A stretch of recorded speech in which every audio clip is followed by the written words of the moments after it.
अपनी सांसों को नॉर्मल किया और चुपचाप बैठी रही। अचानक उसका फोन बजा। उसने देखा तो डर के मारे कांपने लगी। अक्ष का कॉल आ रहा था। निधि की हिम्मत नहीं थी कि कॉल को अटेंड करे। उसने फोन साइलेंट मोड पर कर दिया और भगवान का नाम लेने लगी। अक्ष उसको बार बार कॉल कर रहा था, पर वो उठा नहीं रही थी। शाम भी हो चुकी थी और निधि का डर भी गहराता जा रहा था। कुछ देर बाद उसकी गाड़ी बीस्ट हेवन में आकर रुकी। निधि झट से बाहर निकल गई और भागती हुई अंदर आई। हॉल में बैठी बेला उसे देखकर हैरान रह गई और बोली, क्या हुआ? इतना हाफ क्यों रही है? निधि बोली, कुछ नहीं, मैं बस थक गई हूँ और सोने जा रही हूँ। बेला ने कहा, ए सुन, तूने कोई कांड किया ना? देख, सच ही बोलना, वैसे तेरी हरकतें सब बता ही रही हैं। निधि उसके पास आई और उसकी बाजू पकड़कर बोली, लोग शेर की मांद में हाथ डालकर फंसते हैं ना, पर इधर तो मैंने शेर की मांद में हाथ भी डाला और उसकी पूंछ भी खींच ली और अब वो खूंखार शेर मुझे कच्चा चबा जाएगा। बेला ने कहा, हे भगवान, मतलब तूने भैया को परेशान किया? निधि बोली, कौन भैया? मैं मेरे पति की बात कर रही हूँ। बेला ने कहा, तेरे पति को मैंने अपना भाई बनाया है। निधि बोली, यार, तुम लोग बड़ी रिश्तेदारियां निभा रहे हो, इधर मेरी हालत खराब हो रही है। बेला ने कहा, तू तो उन्हें फंसाने गई थी ना, और खुद ही फंस गई। चल कोई बात नहीं, चुपचाप रूम में चली जा। वैसे भी रात हो चुकी है, वो लोग आते ही होंगे, प्यार से बात करना उनसे, ओके? निधि कुछ बोलती इससे पहले उसके कानों में गाड़ियों के हॉर्न सुनाई दिए। निधि की सांस ऊपर चढ़ गई और उसने आओ देखा न ताओ सीधा अपने रूम की तरफ भाग गई। बेला तो उसे देखती रह गई। कुछ ही देर में गेट से अक्ष गुस्से में अंदर आया और सीधा अपने रूम की तरफ चला गया। अक्ष के हाथ में 2 बैग्स भी थे, अब उनमें पता नहीं क्या था।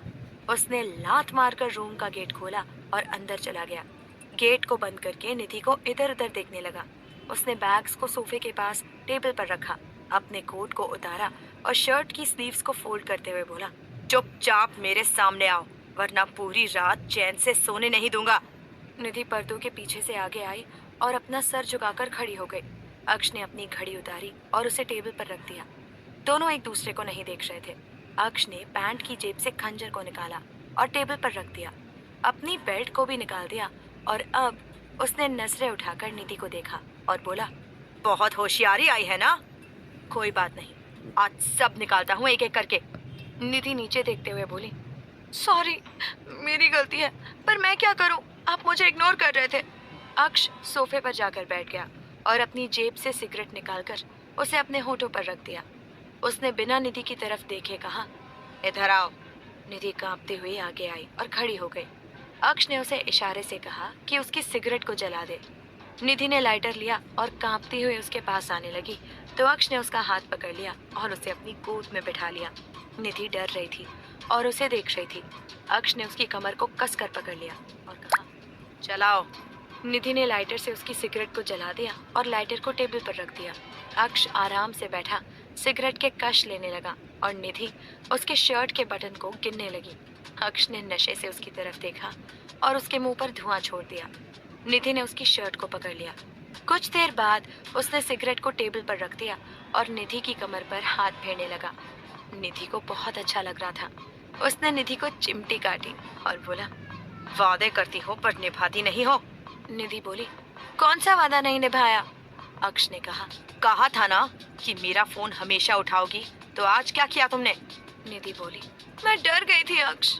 अक्ष बोला, तुम इतने बड़े कांड करते वक्त नहीं डरती, पर बाद में जब पकड़ में आती हो तब दुनिया भर की मासूमियत अपने चेहरे पर ले आती हो।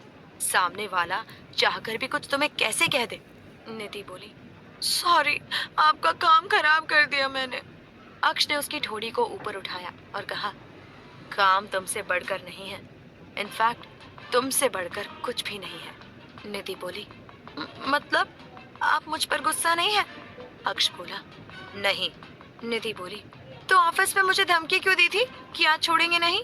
अक्ष बोला, उसका मतलब कुछ और था, जो तुम्हें थोड़ी देर में पता चलेगा। निधि उसे हैरानी से देख रही थी।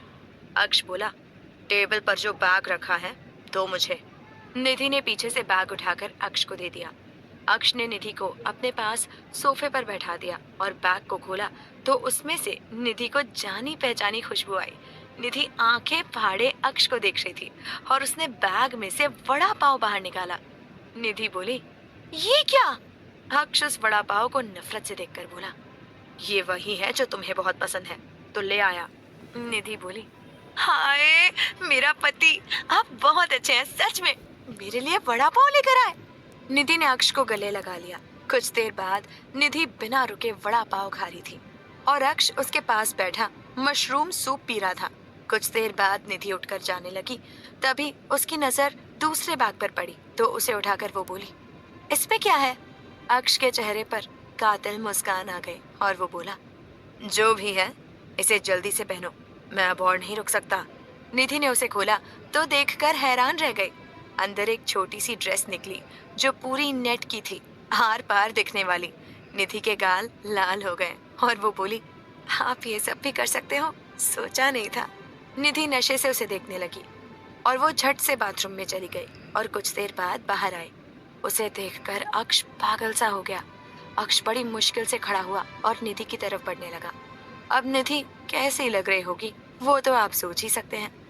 एकदम हसीन ख्वाब जिसे आज अक्ष जिएगा और सच बनाएगा। अक्ष को अपनी ओर आता देखकर निधि ने सर झुका लिया। अक्ष बिल्कुल उसके पास में खड़ा हो गया और बोला, बोलो अब क्या करना है?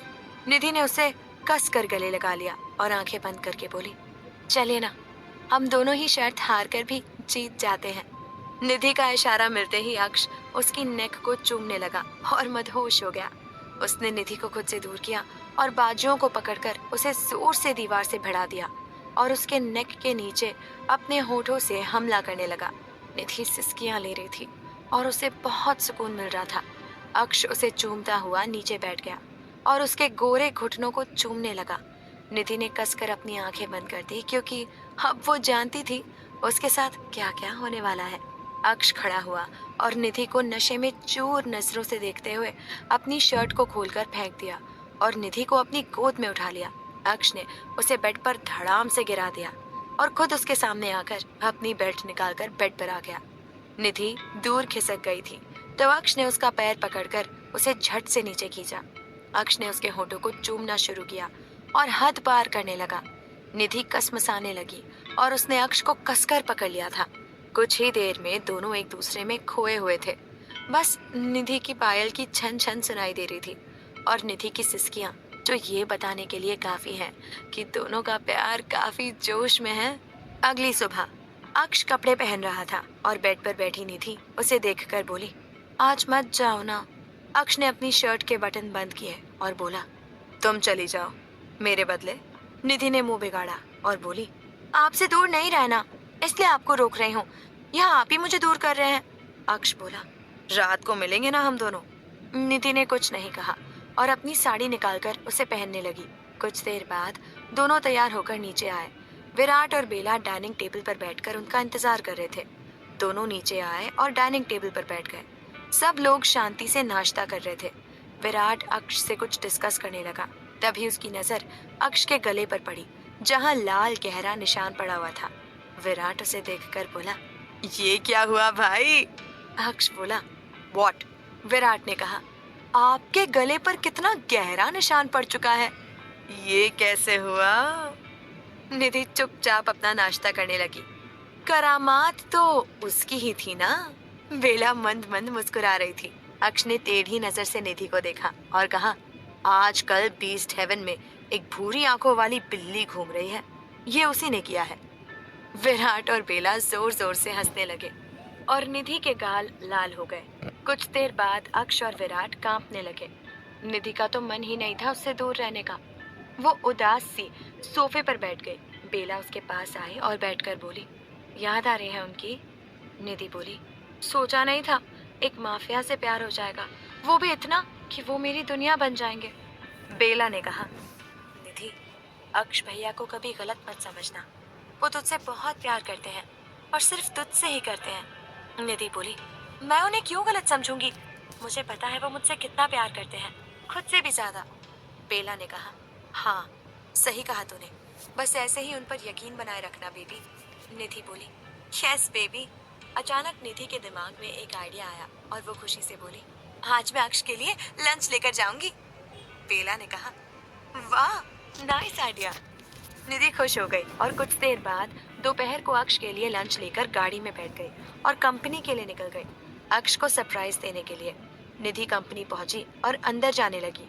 उसके साथ दो गार्ड्स चल रहे थे। निधि आराम से खुशी खुशी आगे बढ़ रही थी और हॉल में आई। अचानक उसकी साड़ी उसकी हील्स में फंस गई। निधि नीचे झुकी और उसे सही करने लगी। तभी निधि की नजर जमीन पर पड़े कमल के फूलों पर पड़ी, तो उसने उसे उठा लिया और वापस सामने टेबल पर रख दिया और नजरें उठाकर ऊपर देखा तो वो चौंक गई।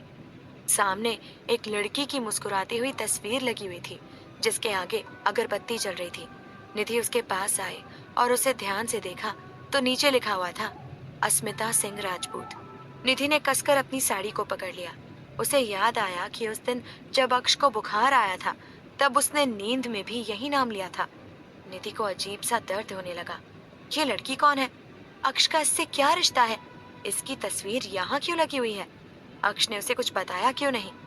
ऐसे कई सवाल उसके दिमाग में घूमने लगे। निधि को बेचैनी होने लगी। उसे कुछ अच्छा नहीं लग रहा था। अक्ष और इस लड़की के बीच में क्या रिश्ता होगा, ये सोच सोच कर निधि का दिमाग खराब हो रहा था। उसने अपने कानों पर हाथ रख दिए। गार्ड ने कहा, मैडम, आप ठीक है ना? निधि गले तक भर चुकी थी और वो बोली, मुझे यहाँ नहीं रुकना। गार्ड ने कहा, मैडम, आपकी तबीयत खराब है तो चलिए घर पर। दोनों वहां से जाने लगे। तभी उनके कानों में एक तेज और दमदार आवाज सुनाई दी। गार्ड वापस अक्ष की तरफ मुड़ा और सर झुकाकर खड़ा हो गया। निधि अभी भी उसके सामने पीठ करके खड़ी थी।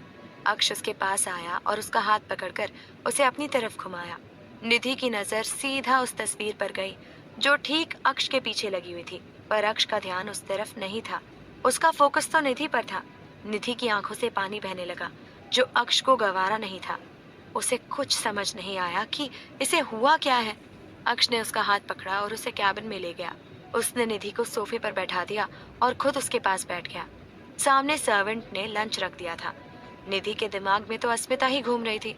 उसे अक्ष पर गुस्सा आ रहा था। अक्ष ने उसके चेहरे को पकड़कर कहा, मेरे लिए लंच लेकर आई हो? निधि ने बिना उसकी तरफ देखे कहा, हम्म। अक्ष ने लंच बॉक्स को खोला और खाना खाने लगा। उसको पता है निधि उदास है, पर क्यों, ये उसे अभी पता करना पड़ेगा। निधि ने अक्ष के कंधे पर हाथ रखा और बोली, आप मुझसे, सिर्फ मुझसे प्यार करते हो ना? अक्ष ने खाने को साइड में रखा और बोला, कोई शक? निधि बोली, आप एक पति के रूप में हमेशा मेरी अस्मिता की रक्षा करोगे ना? निधि ने अस्मिता शब्द जानबूझकर बोला था ताकि अक्ष के हाव भाव देख सके। अस्मिता का नाम सुनते ही अक्ष के हाव भाव बदल गए और उसकी मुट्ठी कस गई। निधि ने ये सब देख लिया और उसे अब और दुख होने लगा। मतलब अक्ष की जिंदगी में ये अस्मिता बहुत मायने रखती है। निधि बोली, बोलिए ना मिस्टर राजपूत। अक्ष ने उसकी तरफ देखा और बोला, तुम्हें कभी कुछ नहीं होने दूंगा, समझी? निधि ने कहा, अक्ष सोफे से खड़ा हुआ और बिना उसकी तरफ देखे बोला, तुम अब घर जाओ, मुझे बहुत काम है। निधि सब कुछ समझ गई थी। आज उसका दिल टूट रहा था। निधि नम आंखों से अक्ष की पीठ को देख रही थी और बोली, जा रही हूँ मैं, आप अपना काम आराम से कर लीजिए। अक्ष को निधि की ये बात बहुत अजीब लगी और वो पीछे मुड़ा। तब तक निधि गेट खोलकर वहां से जा चुकी थी। अक्ष को कुछ ठीक नहीं लग रहा था। कहीं कुछ गलत तो नहीं हुआ है ना?